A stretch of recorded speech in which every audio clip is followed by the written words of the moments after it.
आरोपी मुकुंदेवा। गजपति महाराज मुकुंदेव द्वितीय बोल।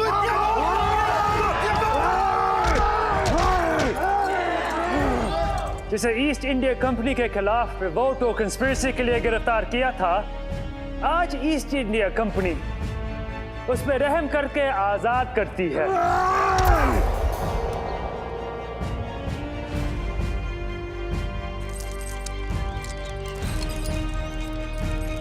ईस्ट इंडिया कंपनी के अगेंस्ट रिवोल्ट करने के जुर्म में मुकुंदेवा से राजा की उपाधि वापस ली जाती है।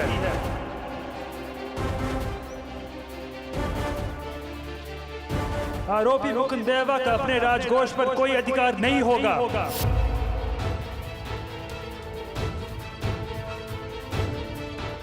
लेकिन ईस्ट इंडिया कंपनी ने मुकुंदेवा को पेंशन ग्रांट की है। मुकुंदेवा को अपने खर्चों का हिसाब ईस्ट इंडिया कंपनी को देना होगा। जगन्नाथ मंदिर में आरोपी मुकुंदेवा को कोई अधिकार नहीं है। उसका नाम जो मंदिर में प्रार्थना के लिए लिया जाता था, वो अब से नहीं लिया जाएगा।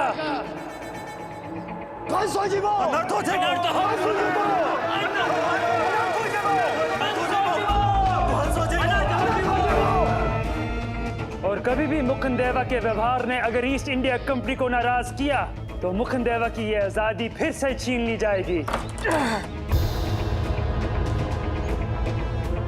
ले जाओ इसे, यह आजाद है। जाओ।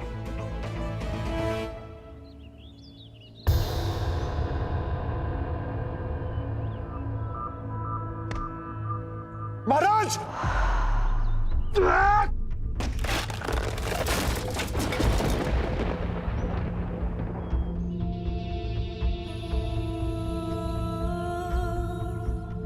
महाराज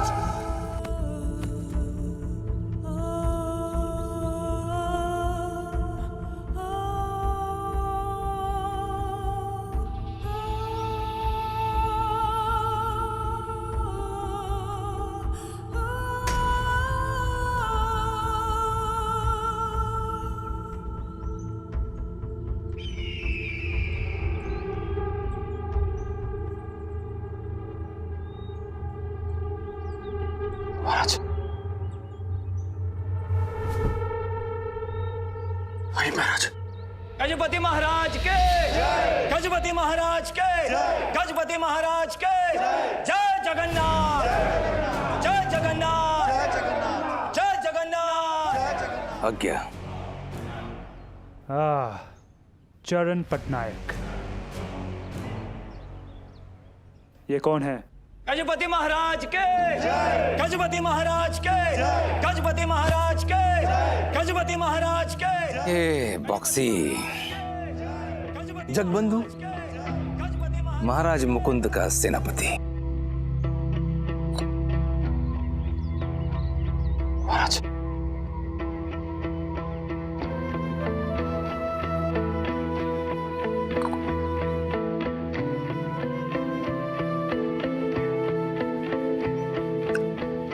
सेनापति समझते हैं ना?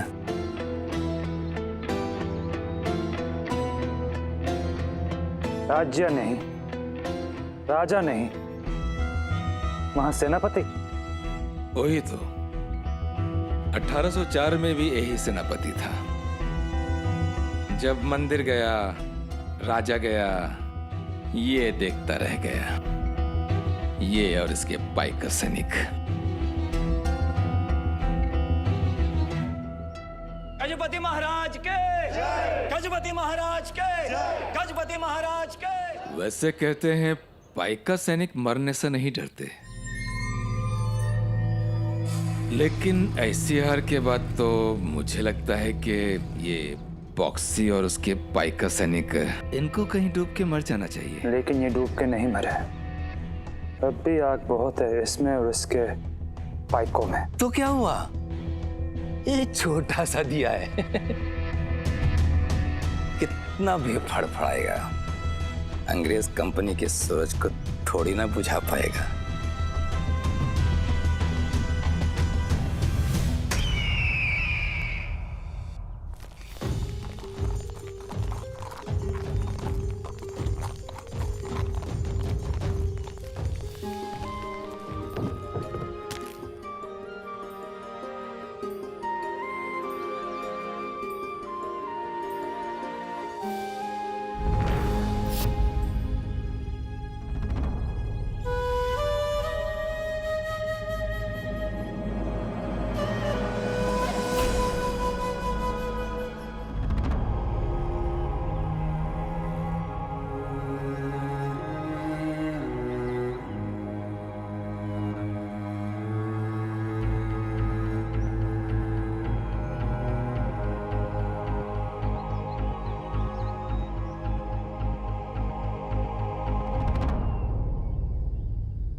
काश आज अभी उन फिरंगियों का नामो निशान मिटा सकता मैं।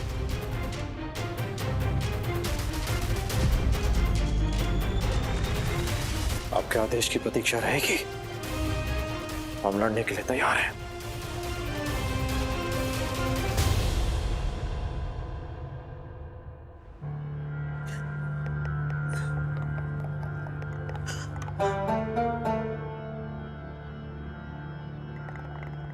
शांत हो जाइए। महाराज और आपके लिए ये बीते बरस कितने मुश्किल रहे होंगे, इसका अनुमान लगाना भी संभव नहीं, लेकिन वो टूट चुके हैं। आप दोनों एक दूसरे की शक्ति बनी है। पानी ग्रहण के कुछ ही दिनों बाद उन्हें बंदी बना लिया गया। मुझे तो उनको जानने का भी मौका नहीं मिला। अब एक नई शुरुआत ही करनी होगी उनके साथ। हर दिन एक नई शुरुआत ही तो है जीवन की, है ना? किसी को जानने के लिए जरूरी है कि हम उनकी बात सुने, उन्हें ये विश्वास दिलाएं कि वो हमसे अपने मन की कोई भी बात बेझिझक कह सकते हैं। उन्हें ये विश्वास दिलाएं कि बदलती परिस्थिति में भी हम हमेशा उनके साथ रहेंगे। जिस रिश्ते में ये विश्वास हो, वो किसी भी चुनौती का सामना कर लेगा, किसी भी दुख को सुख में बदल लेगा।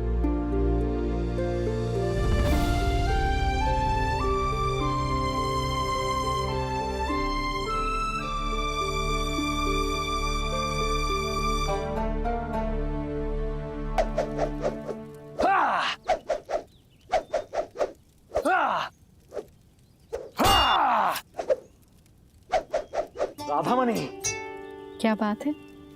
आज तो सेनापति जी से अलग ही ऊर्जा बह रही है। पांव जैसे बादल पे चल रहे हो, तलवार जैसे बिजली की हुंकार से भरी है। तुमने सुना नहीं? महाराज मुकुंद ने क्या कहा? क्या कहा? क्या कहा? तुम वही थी ना?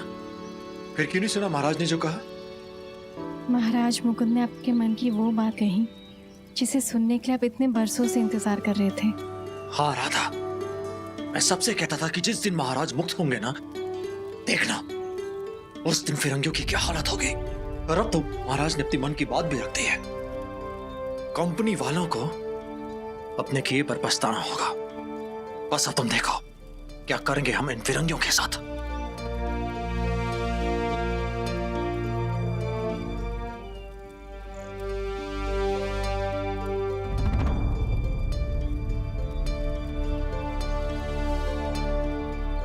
आने वाला समय इतना आसान नहीं होगा राधा।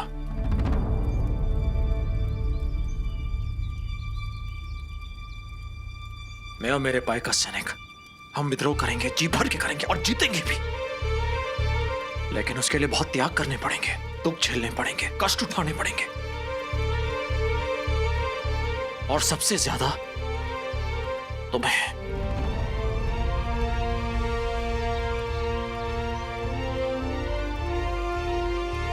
आइए मेरे साथ।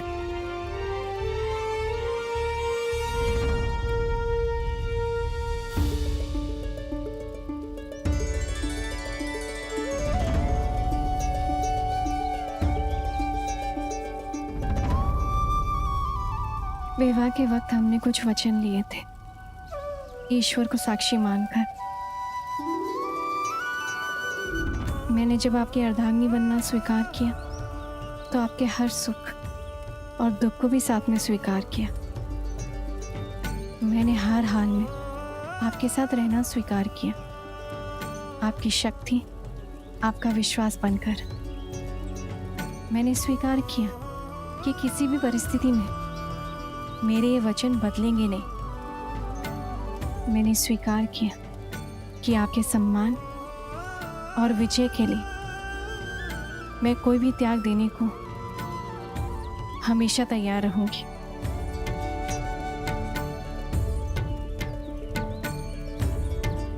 कोई भी त्याग। तो आने दीजिए मुश्किलें, होने दीजिए मेरी परीक्षा।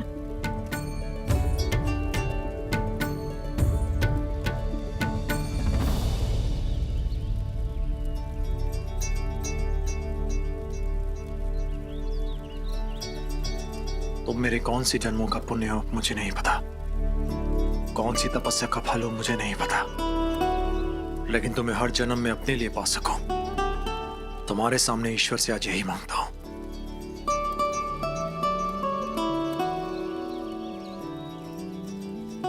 तुम अगर जिंदगी में नहीं होती तो पता नहीं क्या होता। तुम हो, इससे बहुत बड़ी मुश्किल है। मुश्किल इसलिए क्योंकि तुम बहुत अच्छी हो रहा था। मैं तुम जैसा अच्छा कैसे बनूं? सच कह रहा हूं। अरे तुम्हें तो मुझ जैसा कोई भी मिल जाता, पर मुझे तुम जैसी कभी कोई नहीं मिलती। पूछो क्यों? क्योंकि तुम जैसी और कोई है ही नहीं।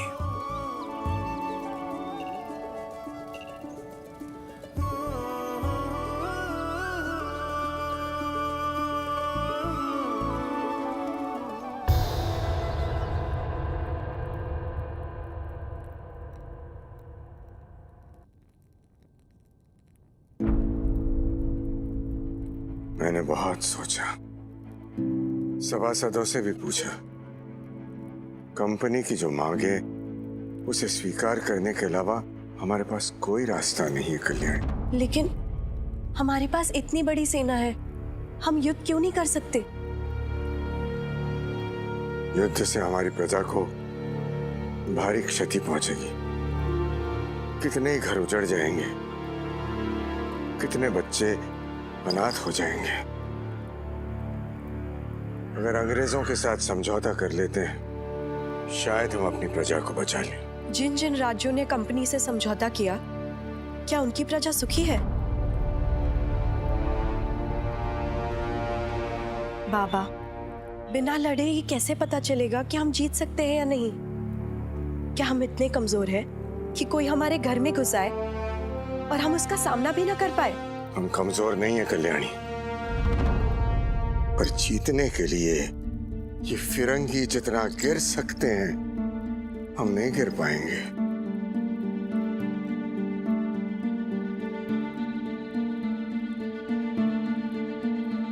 जी आलो, हर एक व्यक्ति की अपनी अपनी जीवन यात्रा होती है, जिसे पार करना हर मनुष्य का दायित्व होता है।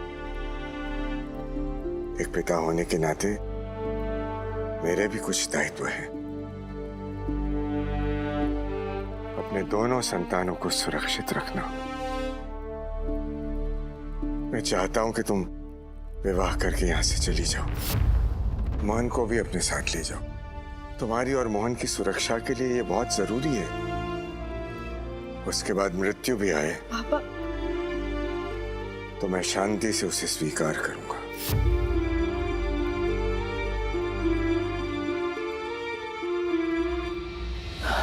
आ गया।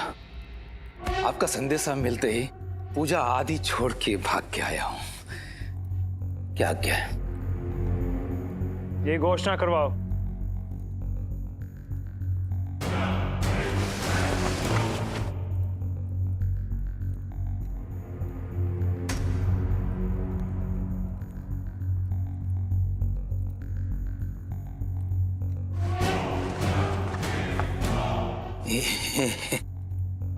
ये कैसे हो सकता है? मतलब इनको छेड़िए मत। इनके पूछ पे पैर रखने का मतलब है खुद को डसवा लेना। मैंने कहा था आपको, ये मरने से नहीं डरते।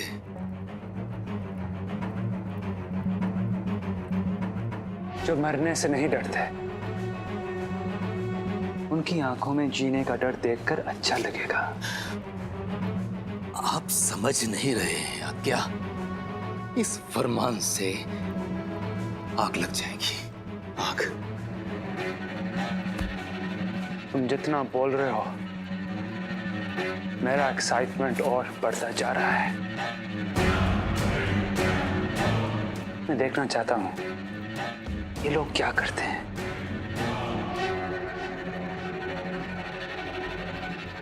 आज ही ये हुक्मनामा गांव-गांव तक पहुंच जाना चाहिए।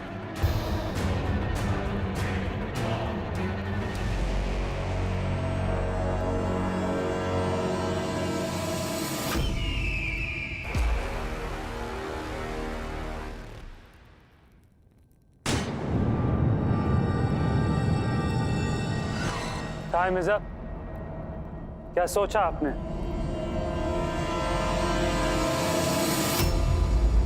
मेरे लिए सबसे बड़ी प्राथमिकता मेरे अपने लोगों के वर्तमान और उनके भविष्य की सुरक्षा है, और उसके लिए मुझे कड़े से कड़ा फैसला लेना पड़े तो यही सही। मैं उम्मीद करता हूं कि मेरे इस फैसले में मेरी प्रजा मेरे साथ होगी। अगर साथ नहीं भी रही तो मुझे क्षमा करेगी, ये सोचकर कि मैंने जो फैसला लिया है वो सबकी भलाई के लिए लिया है।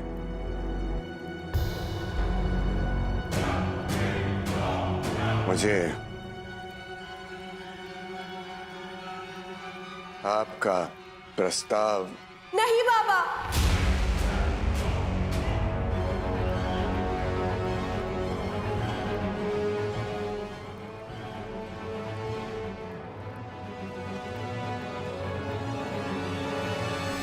Interesting, very interesting.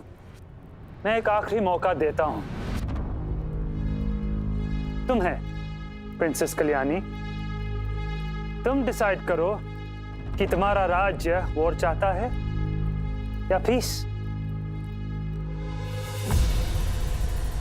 लेकिन बीच में नहीं।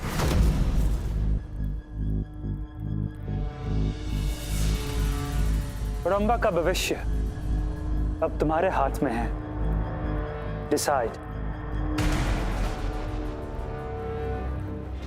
तुम्हारा भाई, उनके बारे में सोचो।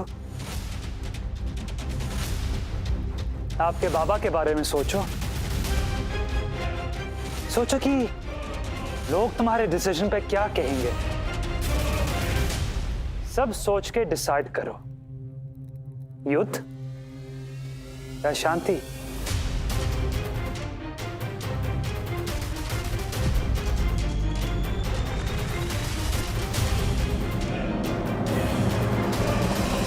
शांति।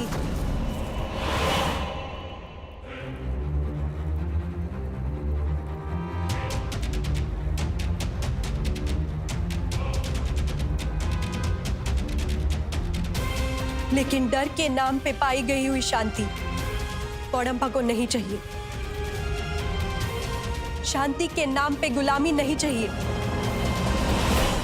बाबा कहते हैं राज्य लोगों से बनता है, लोगों के आत्मसम्मान से राज्य का मान सम्मान है। इन लोगों ने इतनी पीढ़ियों से हमें राजा इसीलिए नहीं माना कि हम मौका आते ही उनको उनके हाल पे छोड़ दें। इसीलिए अगर युद्ध ही एक रास्ता है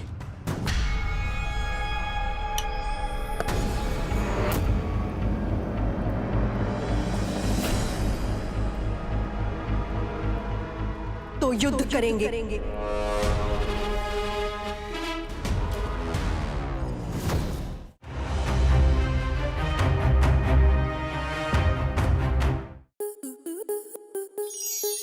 स्टार प्लस के ऐसे ही और बेहतरीन लम्हे देखने के लिए सब्सक्राइब करें हमारे YouTube चैनल को।